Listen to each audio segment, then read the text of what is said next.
Hello, and welcome to the Tea of Life podcast. I am your host, Tiffany Thompson.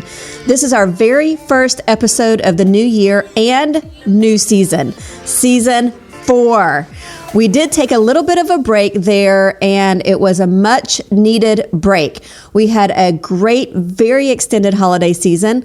My husband was home for about a month, and we just relaxed and enjoyed the break. Speaking of the holiday season, go check out my favorite things from my website, and you'll get to see a few of my favorite things that I got or gave for Christmas.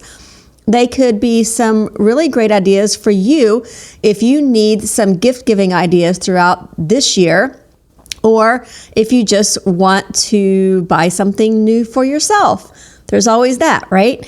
So did I mention that we are now entering season 4 of the podcast? I am just a little bit excited about that. So I have some other very exciting news for you as well. Some of our friends have just started a new company, and the company is called Millennial Brands. Their actual website is millennial.com, and I have absolutely no idea how in the heck they were able to pull off getting that domain name. But it is super cool, and we are super excited for them. They currently sell apparel, but I am in no doubt that they will end up expanding this into much more than that. The 4 of us just ordered a sweatshirt from them, actually just yesterday. And within an hour, I received the shipping confirmation. And then now, just 24 hours later, we have already received our order. Yep, that's right. We already have them. And I mean, forget Amazon Prime, y'all. I mean, this is, they got nothing on them. They are rocking this already. So now that we have already received our shirts, I can tell you that these shirts are so soft and comfortable. Literally, everyone who has already purchased one is also saying the same exact thing. Currently, they sell sweatshirts and t-shirts, but I can totally see them expanding that very soon. And every design on their website is super cool. There is literally a design for everyone. Don't let the name fool you. You don't have to be a millennial in order to wear these shirts. My husband and I are definitely not millennials, and neither are either one of our kids. But we all 4 found a design that we liked, and we ordered them. And I'm excited to have already received ours, and we may just do a little bit of a video for them. So watch out for that very soon. Probably within the next week or so. And if you're not already subscribed to our YouTube channel, go there now, Tea of Life Podcast, and click the bell so that you'll be notified every time a new video drops. But it doesn't end there. I have some more really great news for you. For a limited time, Millennial is offering our Tea of Life podcast listeners 10% off your entire order. All you need to do is go to millennial.com, and I'll put a link to that in our show notes. And at checkout, you will need to enter TOL Podcast 10. Okay? That's TOL Podcast 10. TOL Podcast 10. And you will receive 10% off your entire order. You can do that as many times as you want. It's not a one-time deal. So you can do it over and over and over again. So they do have worldwide shipping. So this code will work from anywhere in the world. And I know that I have listeners from all around the globe. So, hey, I'm talking to you. Go to millennial.com, check out the t-shirts and the sweatshirts, and make your order. Enter TOL Podcast 10 at checkout, and get 10% off your entire order. So help support our friends at millennial.com by visiting their website and spreading the word. And if you're local to my podcast, consider supporting a local upcoming business that's growing super fast. You can be one of the first to support their apparel, all right? You can be one of the first to wear it around the city. Millennial.com, TOL Podcast 10 at checkout. So now, on to our topic for today's episode. We've talked in the past about these 7 simple steps to loving your life. And if you have no idea what I am talking about, or you haven't heard that episode, I want to encourage you to go and listen to that now. I'll put a link in my show notes, or you can just type in tiaoflifepodcast.com/7 simple steps. That's the number 7 and simple steps. And you can listen to that episode now straight from my website. I believe that doing those steps can actually help you find more happiness and contentment, but sometimes we don't actually know what would make us happy. So we don't really know what the goal is that we're working for or what we're trying to achieve regarding our happiness, right? Does that make sense? So today I'm going to ask you a question that a friend of mine asked her audience, and I want you to really think about it too. It may help you identify your goal and give you a bit of a focus as to what you're actually working toward. Her name is Chantel Adams, and she is the host of a video series called Mission Driven Mondays. And she releases a video every Monday interviewing a woman who dreams big while creating a life of meaning and purpose right where they are. She's interviewed some pretty interesting women, and if you haven't heard of her or seen any of her videos, you can find them online at chanteladams.com and on YouTube at Chantel Adams. And of course, I will put a link to both of those in my show notes and on my website. So a short time ago, Chantel asked her audience this question: what makes you happy? I took the time to scroll down through the comments to see all the answers that women had responded with. When I saw the question, I was curious too, and I began to think for myself, what makes me happy? I came up with a lot of answers, but the one that I commented was this: eating out. I love to eat out. It doesn't have to be fancy or a lot of food. Even the smallest portions can satisfy this happiness. It can be just as simple as eating Chick-fil-A or chips and salsa with a nice cold Coca-Cola. There's just something about being in a restaurant that makes me happy and satisfied. And I don't know what it is about it. I didn't overthink this question at all. I just simply asked very easily, what makes you happy? Like, I could have sat there and contemplated that for hours or days to try to figure out what made me happy. But the first thing that popped in my mind was just eating out. So that's what I answered with. And then I added, and massages make me happy. I'm a big fan of massages, as my husband will attest to. So this got me to thinking, why does eating out make me so happy? My immediate thought was that maybe it was because I don't have to cook or prepare anything to eat. Maybe it's because it's one less shopping trip that I have to make to the grocery store, because I actually do not enjoy going to the grocery store. I hate going to the grocery store. Maybe it's because I don't have to clean up afterwards or wash dishes or put away any of the leftovers. Maybe all those things secretly play into it, but it just didn't feel like any of those were the right answers. Then I started thinking outside of myself and more about what was taking place when I ate out. Then it hit me. Maybe I like to eat out because it actually gets me out of my home. Not that being at home is bad, but it gets me out of my comfort zone and maybe into the community. I love being at home. Maybe more than I should, but I need to love being in the community as well, or maybe even more. And when I'm out at a restaurant, I am surrounded by a community of people, and I get to see the other people around me in my community.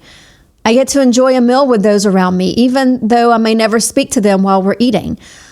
I suddenly felt like there was more to it than the physical portion of just partaking of food at a local restaurant. I started to feel like there may be something a little more spiritual about what was actually taking place. As I'm going through all these thoughts and emotions, I remembered Matthew 14, where Jesus feeds the 5,000. And I started thinking about how I am sure that they were not all eating alone. They weren't all sitting in solitude by themselves and eating what they were being fed. They were all talking to one another, eating together. I believe that there's something very special that takes place when we eat with others. And there were 5,000 people there that day who were probably experiencing that same specialness that I feel when I eat out. And they had absolutely no idea that they were also investing in the community around them, as well as themselves, as they ate together, just as I had no idea until I started thinking about it.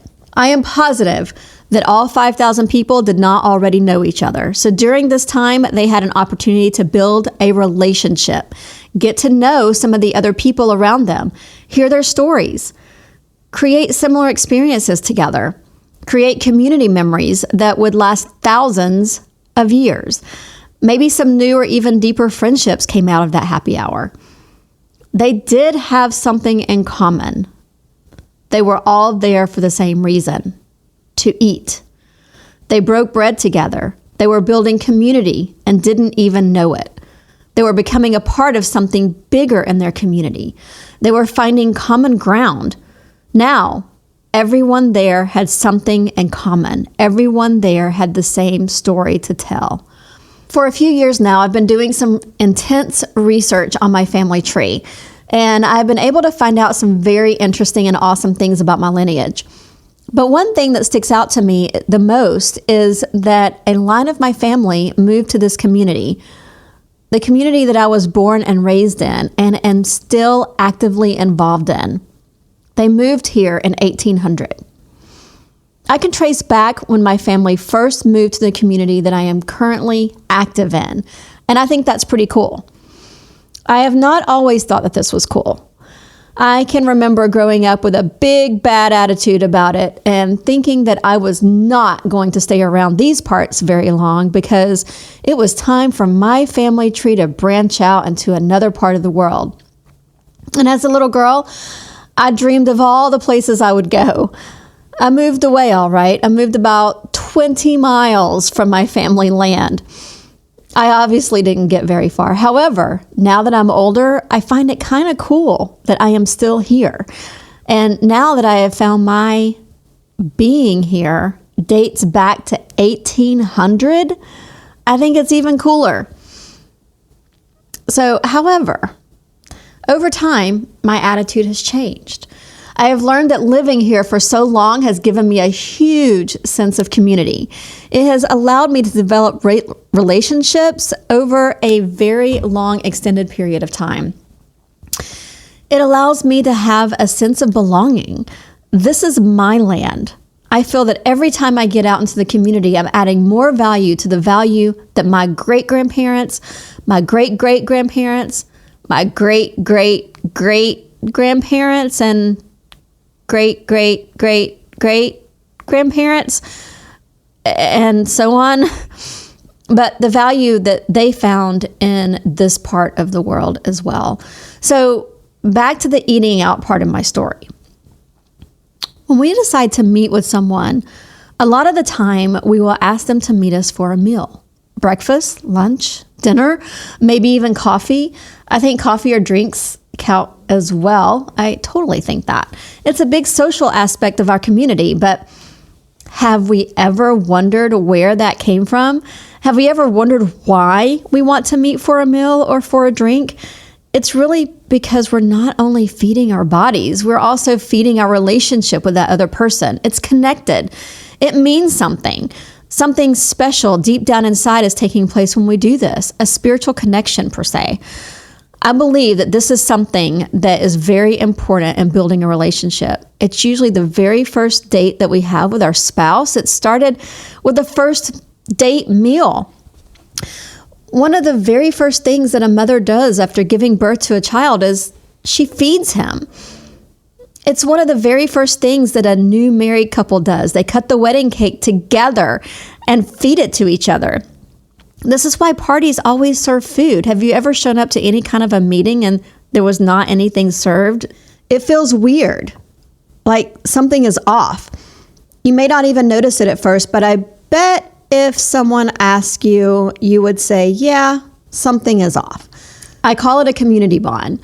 It's something that has the potential of leading to relationship and relationship building, a common ground. I believe this is why I love to eat out so much. I believe that this is my building relationship with my community, the people around me. We are breaking bread together, so to speak, and becoming one in our community together. We cannot live without community. It's virtually impossible. Doing something in order to become one with our community not only makes a difference in our community, but it makes a difference in us as well. So for me today, I'm going to ask you 2 questions, and then I'm going to give you a charge. Number 1, what makes you happy? Number 2, what are you doing in order to build community with your community? This doesn't have to be long. It doesn't have to be a hard answer. It can be something as simple as eating with those around me or something much greater than that. And here's your charge. I want to challenge you to get out and do something in your community. This may be the one thing that you need in order to change your attitude about your community and about where you live, and ultimately change your attitude about yourself.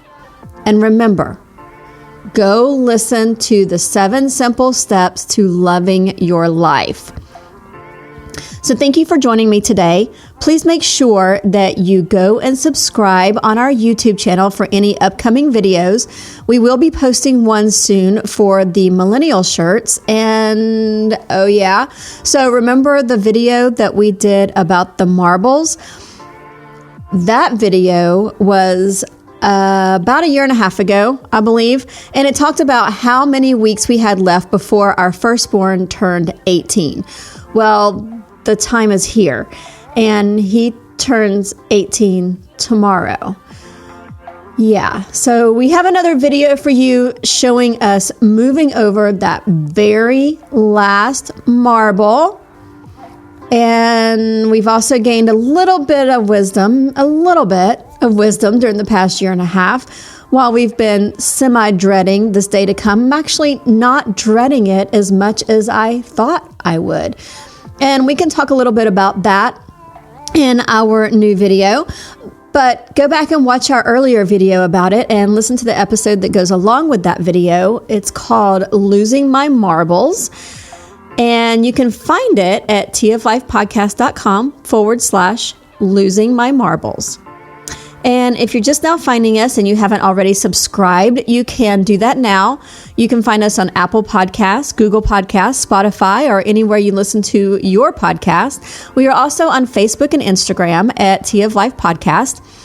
Feel free to send me an email at tiffany@toflifepodcast.com if you have a question or comment that you would like to have featured in an upcoming episode. And as always, thank you for listening to T of Life Podcast. I hope we were able to transform your attitude today, and we will talk with you again very soon.